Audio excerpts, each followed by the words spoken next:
Bonjour les amis, c'est Oli le Belge. Le miracle est arrivé. Regarde, Gilles, recule et regarde ce que tu as devant toi. Une Harley Davidson. Ouais, ça faisait quand même vachement longtemps qu'on n'en avait plus.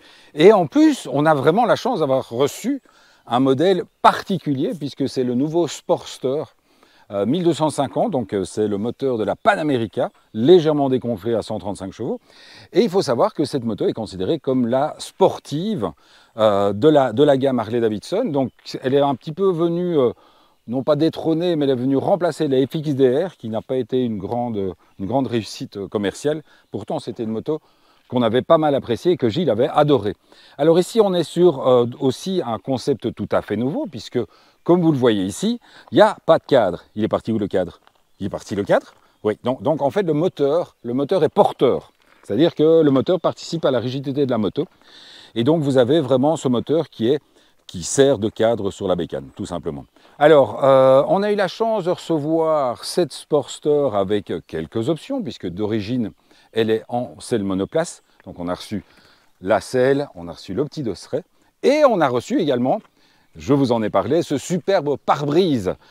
Cet immense pare-brise, alors qui a une petite protection, on le voit par rapport au nombre de mouchettes qu'on a déjà pris ce matin, et qui a quand même le grand avantage, bon, esthétiquement il n'est pas dingue, mais il est très facile à démonter. Donc il suffit de soulever les 4 pattes et vous pouvez retirer le pare-brise d'une pièce. C'est super pratique. Je trouve que voilà le genre de choses qu'on aimerait retrouver sur d'autres bécanes, parce que la moto clairement est beaucoup plus belle sans le pare-brise. Et bon, c'est vrai quand il fait très chaud, bah, c'est pas toujours désagréable de pouvoir retirer ce pare-brise. Alors sur la route, ça donne quoi? Ben, sur la route, d'abord, ça donne une Harley extrêmement puissante, puisque vraiment les 135 chevaux sont bien présents. Le moteur est ultra coupleux à bas régime et extrêmement puissant à haut régime. En plus, malgré les repose-pieds qui sont placés assez bas, eh ben, je peux vous annoncer qu'on s'est bien marré avec la bécane. Donc oui, on a légèrement, ouais, on a à peine poncé les repose-pieds.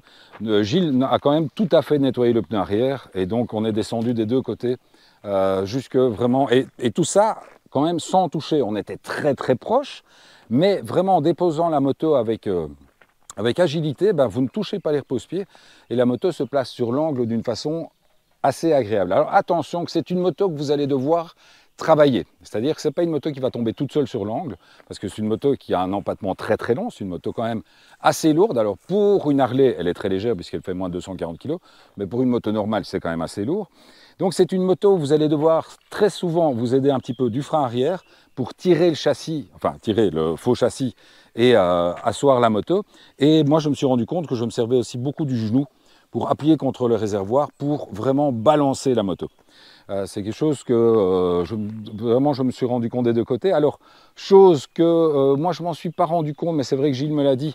Alors, très beaux étriers Brembo en fixation radiale. Par contre, il y a un seul disque à l'avant et quand il faut arrêter la bécane, il ne faut pas hésiter à bien taper dedans parce que c'est pas hyper incisif comme freinage. D'autant plus que le reste l'est, donc c'est un petit peu la surprise. Pour le reste, ben, évidemment, je ne vais pas vous surprendre en vous disant que ces superbes pots latéraux vont vous amener une chaleur assez colossale. Alors, c'est pas brûlant comme les Triumph qu'on avait reçus à l'époque, où vous aviez vraiment les pots d'échappement qui brûlaient, qui brûlaient le genou. Ici, dans ce cas, on sent pas mal de chaleur. Voilà, c'est une bécane qui amène pas mal de chaleur. Alors l'avantage par exemple, justement, comme Sarah aussi roulait avec, comme elle est plus petite, elle est obligée évidemment d'avoir les jambes plus resserrées sur la moto et là ça devient vraiment très chaud. Ici quand vous êtes grand, ben voilà, vous avez quand même l'occasion d'écarter un peu la jambe.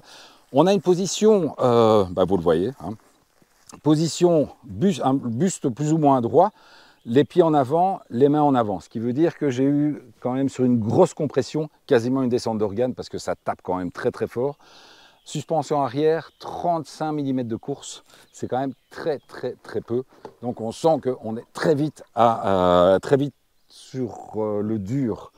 On arrive très vite sur la ferraille. Alors, on était jusqu'au bout, évidemment, puisque Sarah est venue avec moi. Et on a fait un petit morceau à deux. Parce qu'au départ, on pensait vraiment que ça allait être une catastrophe. Tu as fait un petit morceau à deux comme le permis? Oui, un petit morceau à deux, voilà. Alors, il faut savoir que Étonnamment, la fine selle est assez confortable, la fine selle conducteur est assez confortable. La fine selle passager, moins. Mais le problème, c'est qu'effectivement, à deux, là, il n'y a plus du tout de suspension arrière. Donc, le moindre petit caillou fait très, très mal. Très, très, très, très mal. Et tu m'as dit qu'en plus, c'était déposé sur les os. Oui. Donc, enfin, sur les os, c'est normal. Mais je veux dire, en plus, c'est quand même pas super agréable. Par contre, évidemment, bah, le moteur, comme il tracte très, très bien, le fait d'avoir un passager ne change pas grand-chose. Vraiment, je vous dis, la seule chose, c'est lors des compressions dans des petits trous, ça fait vraiment très très mal. Je vous laisse descendre. Petit détail, en fait, il y a, bouge pas Sarah, il y a la molette de réglage de l'amortisseur arrière qui se trouve juste en dessous de la jambe gauche de Sarah. Enfin, juste, voilà. même si vous n'avez pas la moto avec Sarah dessus, c'est toujours en dessous de la jambe. Hein. C'est pas uniquement en dessous de la jambe gauche de Sarah. Hein. Parce que bon, il faut... Et donc, effectivement, autre chose, donc, suspension réglable à l'avant et à l'arrière. Alors la béquille latérale est vraiment minuscule. Chaque fois qu'on la béquille, cette béquille en est tendue parce qu'en plus, comme vous le voyez, une fois qu'elle est repliée, allez-y, donc ne venez pas avec vos grosses Santiago parce que pour réussir à choper le petit ergot, c'est très très chaud parce que c'est juste en dessous de la boîte de vitesse. Alors, dernière chose, outre le petit ergot, il y a autre chose qui est minuscule. Le réservoir. Donc le réservoir ne fait pas 15 litres, ne fait pas 12 litres. Il fait 11 litres 8. Donc c'est quand même, c'est fou parce que quand on voit la taille du réservoir, on se dit c'est pas possible, il doit avoir plus d'essence. Ben non, ça ne fait vraiment que 11 litres. Tu as de la chance, l'autonomie est à 181 km. Oh là là, on a encore gagné depuis ce matin. Oui, quand je suis parti ce matin avec le plein que tu avais fait, il n'y avait que 164 km. Donc j'aime autant vous dire qu'avec ceci, le bécane, quand vous allez faire le plein, vous allez vraiment la mettre droite pour faire un max de plein, parce que c'est quand même, allez, je veux dire, il faut raisonnablement taper dans 130, 150 km avant réserve, et donc ça c'est quand même un petit peu embêtant. Alors, autre chose, oui, donc, démarrage d'un coup, elle est au neutre, ouais, vas-y. Voilà, elle démarre toute seule comme les Ducati, enfin les Ducati ne démarrent pas chaque fois, mais bon. Donc différents modes. Et un truc qu'on a trouvé un petit peu ballot, c'est effectivement ce Komodo, où en fait vous allez gérer la musique, sauf qu'il n'y a pas de musique. Donc vous allez pouvoir effectivement gérer la musique que vous allez introduire sur enfin grâce à votre application Harley Davidson, etc.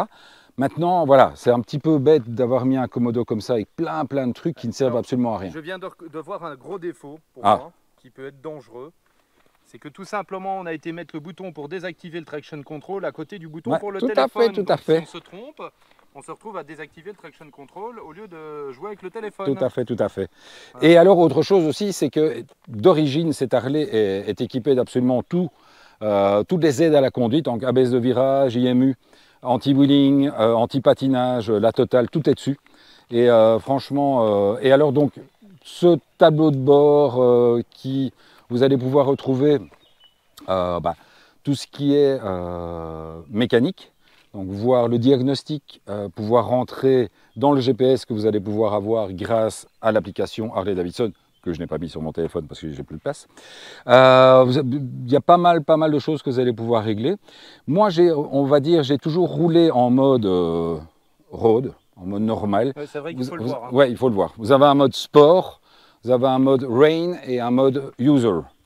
Comme d'habitude, c'est un peu, voilà, comme souvent sur beaucoup de motos, c'est vrai que moi j'ai tendance à rouler dans le mode de base, parce que ça me convient très bien et que voilà, la moto est super agréable comme ça, donc franchement, ce n'est pas... Donc, mais clairement, ça faisait longtemps qu'on attendait ce nouveau modèle Harley Davidson, parce que bon, d'une part, je trouve qu'il est très très beau, et je trouve qu'on se retrouve dans un côté raisonnable, avec un poids raisonnable, une puissance raisonnable, mais dans le bon sens. Parce que c'est vrai que les Harley Davidson avant avaient...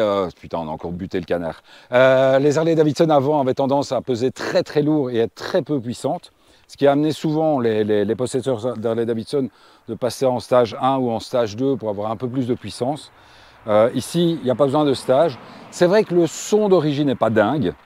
Mais bon, pour le reste, c'est quand même super agréable. Allez, on se retrouve pour la suite. Alors, super amusant, parce que comme je suis en train, pendant que je vous parle, viens voir les repose-pieds. Donc, normalement, les repose-pieds, ils sont faits pour être droits. Mais comme là, ils sont faits dans l'autre sens, en fait, on met le pied, ouais, ils sont sur la tranche. Ils sont sur la tranche. Enfin bon, voilà, ça c'est un petit détail. Et donc bien entendu, il est certain que lorsque vous allez acheter cette Harley Davidson, vous allez retirer cet affreux porte-plaque, mais qui est là pour l'homologation. Pour info, lorsque j'ai été chercher cette Harley Davidson à Bruxelles, j'ai un petit peu discuté du contrôle technique. Et il faut savoir que 100% des Harley Davidson qui sont passés au contrôle technique sont passés avec une carte verte. Aucune n'a été refusée. Donc tout le monde dit, et pourtant il y en avait quelques qui étaient un petit peu retravaillés. La seule chose effectivement, c'est qu'il faut remettre des pots d'origine, parce qu'il ne faut pas déconner. Donc, mais sinon, toutes les Harley avec les pots d'origine sont toutes passées. Donc voilà. Allez, on se retrouve pour la suite, on va les rouler. Ciao les amis. Le canard. Le canard, le canard.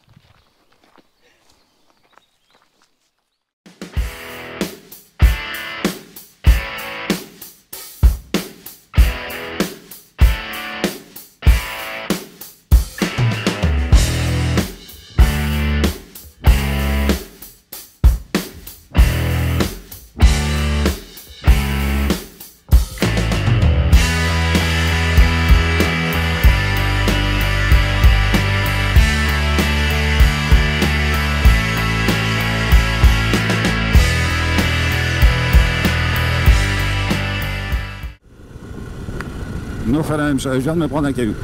Voilà les amis, voilà la suite, vous le savez, toujours les embarquer, on adore faire ça. Et vous adorez aussi, ça nous fait toujours très plaisir. Alors, je me retrouve au guidon de cette 1250 Sportster. Alors une des choses qui est aussi frappante, c'est outre, je vous l'ai dit dans la première partie, donc toutes les aides à la conduite que l'on peut retrouver, donc anti-patinage, contrôle de traction, ABS de virage, etc. Eh ben, nous avons une boîte qui est assez souple. Donc ce n'est pas une boîte où vous allez être obligé de vous arracher le pied pour faire passer les vitesses. C'est une boîte qui d'ailleurs est même plutôt très très souple parce que vous pouvez être gratifié assez régulièrement si vous ne passez pas la vitesse avec une certaine vigueur. Vous pouvez être gratifié d'un petit point mort entre la première et la seconde. C'est vrai que le débattement est assez grand. Et même chose pour l'embrayage réglable et qui est vraiment ultra agréable. Donc on n'a absolument pas du tout mal à la main. Donc finalement, comme souvent, comme cette moto est plutôt agréable surtout, malgré la fine selle, malgré cette fine selle, la moto est très confortable. La seule chose où vous allez un peu pester, c'est effectivement sur cette suspension arrière qui est quand même assez dure. Alors en solo, je vais dire que c'est encore l'adéquation entre la selle et la suspension arrière, ça va encore. Mais c'est vrai qu'en duo, c'est vraiment très très difficile. Alors vous le voyez, pour les passages en courbe, il faut s'y mettre, il faut un peu bosser. C'est-à-dire que vous allez devoir travailler sur le contre-braquage et aussi sur votre genou, vous allez taper dans le réservoir pour amener la moto sur l'angle, puisque en plus les sections de pneus sont assez proches, puisque vous avez un pneu de 160 à l'avant et de 180 à l'arrière. Donc c'est vrai que certaines Harley nous ont habitués à avoir un pneu 90 devant et 220 à l'arrière, donc ce sont des motos qui ont tendance à se désunir dans les virages. Ici, pour le coup, elle est vraiment extrêmement saine, super agréable. Je vous dis, il faut juste s'habituer à la longueur de l'empattement qui va vous donner un petit peu de boulot pour l'inscrire en virage, mais en plus, la section du pneu avant est assez triangulaire, alors c'est assez spectaculaire. Et donc, c'est vraiment un pneu, au lieu d'avoir de ce côté bombé qui va vous amener à avoir une moto qui va rebondir, vous allez vraiment avoir ce pneu qui va vous aider à inscrire la moto en courbe. La puissance, on en a parlé, la puissance est tout à fait énorme. Et clairement, ça doit être intéressant de temps en temps pour dépasser. Mais sinon, franchement, vous n'allez jamais vous servir du haut du compte-tour. Vous allez peut-être de temps en temps rouler au-delà des 4000 tours. Mais c'est très très rare. La plupart du temps, vous allez être en dessous de 4000. Et avec cette boîte qui est bien étagée et avec ce couple omniprésent, c'est vraiment une moto qui va vous permettre d'enrouler. C'est vraiment le cas de le dire. C'est vraiment une moto avec laquelle vous allez enrouler et vous allez vous faire plaisir.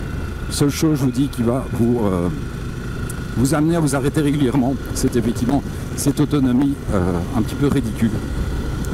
Mais bon, voilà, ça fait partie du Sportster, c'est l'ADN du Sportster, donc voilà. Allez, on se retrouve bientôt les amis, je fais un petit dépassement. Ciao les amis!